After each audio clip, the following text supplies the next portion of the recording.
Andhra Pradesh BC కులాల JAC ఆధ్వర్యంలో శనివారం డాక్టర్ లంకా వెంకటేశ్వర్ల అధ్యక్షతన రౌండ్ టేబుల్ సమావేశం జరిగింది. రాష్ట్రంలో సగం పైగా బీసీ జనాభా ఉన్నారు. కుల గణన హేతుబద్ధంగా వెంటనే జరిపించాలి. 50% పైగా బీసీ జనాభా ఉన్నందున ఆ మేరకు బీసీ రిజర్వేషన్లు పెంచాలి.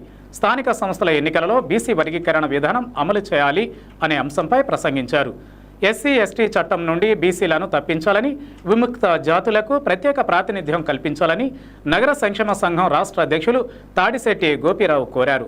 సంచార తెగల విద్యార్థులకు ప్రతి జిల్లాలో రెసిడెన్షియల్ పాఠశాల నెలకొల్పాలని దొమ్మర సంక్షేమ సంఘం అధ్యక్షులు అన్నపురెడ్డి మురళి కోరారు. గతంలో రజకుల అభివృద్ధిపై చర్చించాలని, జిల్లా కలెక్టర్ అధ్యక్షతన మానిటరింగ్ సెల్ ఉండేదని అది పునరుద్ధరించాలని రజక నాయకులు లక్ష్మీకుమార్ కోరారు. జంగమ కుల సంక్షేమ కార్పొరేషన్ ఏర్పాటు చేయాలని జంగమ నాయకులు మాగతం మురళీమోహన్ పేర్కొన్నారు.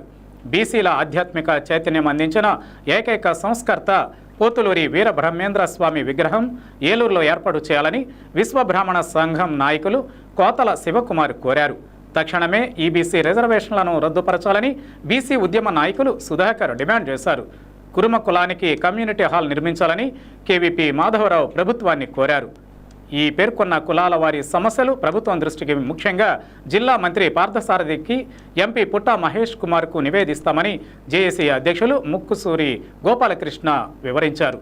ఈ సమావేశంలో బీసీ ఉద్యోగుల సంఘం జిల్లా అధ్యక్షులు యేసురాజు, గౌడ సంఘం జిల్లా అధ్యక్షులు పరసా శ్రీనివాస్, జాతీయ బీసీ సంక్షేమ సంఘ నాయకులు లక్కోజు గోపి, రాష్ట్ర రజక సంఘం నాయకులు పోసిబాబు, కురుమ సంఘం జాతీయ నాయకులు ఎం సూర్యనారాయణ, నాయీ బ్రాహ్మణ సంఘం జిల్లా నాయకులు రాజు, నగర బీసీ ఉద్యోగ సంఘ అధ్యక్షులు నరేంద్ర, గౌర సంఘ నాయకులు తాతారావు, నాగవంశీయుల సంఘం నాయకులు బాయి వెంకటరావు, యాదవ సంఘ ప్రముఖులు రామారావు ప్రసంగించారు. బీసీ జేఏసీ ప్రధాన కార్యదర్శి మార్గ శ్రీనివాస్ వందన సమర్పణ చేశారు. ఎస్సీ ఎస్టీలు ఎంత శాతం ఉన్నారు, అంత శాతం రిజర్వేషన్ అమలు చేస్తున్నారు. ఎస్టీలు 16% ఉన్నారు, 16% రిజర్వేషన్ ఇస్తున్నారు. ఎస్టీలు 6% ఎంత ఉన్నారు, 6% రిజర్వేషన్ వాళ్ళకి ఇస్తున్నారు. సో బీసీలు 50% ఉంటే 50% రిజర్వేషన్ ఇవ్వాలి. అది ఒక డిమాండ్గా తెలియజేస్తాం. తర్వాత ముఖ్యంగా స్థానిక సంస్థల ఎన్నికల్లో బీసీ వర్గీకరణ విధానం అమలు చేయాలి. ఇంకా సామాజిక వర్గాల వారీగా ఒక్కొక్క సమస్య వస్తుంది. సంచార తెగలకు ప్రత్యేక రిజర్వేషన్లు ఇవ్వాలి. ఒక రెసిడెన్షియల్ పాఠశాల ఖచ్చితంగా అది జిల్లా కేంద్రాల్లో లేదా అనువైనటువంటి ప్రాంతాల్లోనూ సంచార తెగలకు ప్రత్యేక రెసిడెన్షియల్ స్కూలు ఉండాలి. డినోటిఫైడ్ ట్రైబ్స్ గురించి ప్రత్యేకమైన అధ్యయనం ఉండాలి. జంగమ కార్పొరేషన్ ఏర్పాటు చేయాలి. ఇలా ప్రతి కులం కూడా బీసీలో ఉన్నటువంటి అన్ని సామాజిక వర్గాలు వాళ్ళ కులాలకు సంబంధించిన ప్రత్యేకమైన సమస్యల మీద ఇంతవరకు చర్చించడం జరిగింది. ఇంకా కూడా ముందుకు చర్చ కొనసాగుతూ ఉంటుందని తెలియజేస్తూ, ఏదో ఉన్న పెద్ద 2-3 సామాజిక వర్గాలే కాక ఏబిసిడి వర్గాల్లో 5 లక్షలు, 3 లక్షలు, 10 లక్షలు ఉన్నటువంటి సామాజిక వర్గాలను వెలికి తీయాలి. వారి యొక్క రాజకీయ, సామాజిక, ఆర్థిక రంగాల్లో వాళ్ళని బలోపేతం చేయాలి. ఏ విధంగా చేస్తే బాగుంటుందని బీసీ కులాలను చేసి ఆలోచించింది. రాష్ట్ర అధ్యక్షుడు మన్యశ్రీ లంకా వెంకటేశ్వర గారి ఆధ్వర్యంలో ముందుగా 139 కులాలు ఉన్నటువంటి బీసీల్లో చాలా తక్కువగా ఉన్న సామాజిక వర్గాల ముందు వెలికి తీయాలి.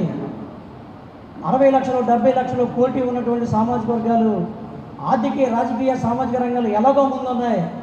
అసలు మనల్ని బీసీలుగా గుర్తించలేదు, మనమెందుకు ఈ మీటింగ్కి వెళ్ళాలనే ఆలోచనతో ఉన్నటువంటి చిన్న సామాజిక వర్గాలను మనం వెలికి తీయాలి. వారిని కూడా రాజకీయంగా అభివృద్ధి చేయాలి, సామాజికంగా అభివృద్ధి చేయాలి, విద్యాపరంగా అభివృద్ధి చేయాలి. మనల్ని ఓట్లుగానే చూస్తున్నారు తప్ప ఎవరు కూడా గుర్తించట్లేదు. అలాగే ఏ సమస్య వచ్చినా సరే ఫస్ట్ మనం రాజకీయ నాయకుల వైపే చూస్తున్నాము. ఆ రకంగా చూడటం వల్ల ఒక రాజకీయ ముద్ర పడిపోతుంది. కానీ మనం ఆ రాజకీయ పార్టీ నాయకులు ఎక్కువగా కలవడం వల్ల మన సమస్యల మీదే వెళ్తున్నాం తప్ప వ్యక్తిగతంగా ఎవరూ మనకు ఇది కావాలి అది కావాలి అనలేదు. కానీ మీరు ఉద్యోగస్తులు కూడా ఏదైనా బీసీ సమస్య వచ్చినప్పుడు ఆ బీసీకి సంబంధించిన ఉద్యోగస్తులు కూడా మన బీసీ వచ్చాడు ఇది ఇక్కడ మనం పరిశీలించుకుంటే ఎక్కువగా రాజకీయ నాయకులు వెళ్ళాల్సిన అవసరం లేదు. ఆ రాజకీయ రంగం మన మీద పడన అవసరం లేదు కూడా తెలియజేసుకుంటూ, మెయిన్ ఏంటంటే ఈ రాష్ట్ర జేఏసీ వృత్తులను కూడా పరిరక్షించాలని చెప్పి కోరుకుంటూ ఇక్కడికి వచ్చేసరికి అందరూ పెద్దలందరూ కూడా ఉపయోగపూర్వక నమస్కారం చేసుకుంటూ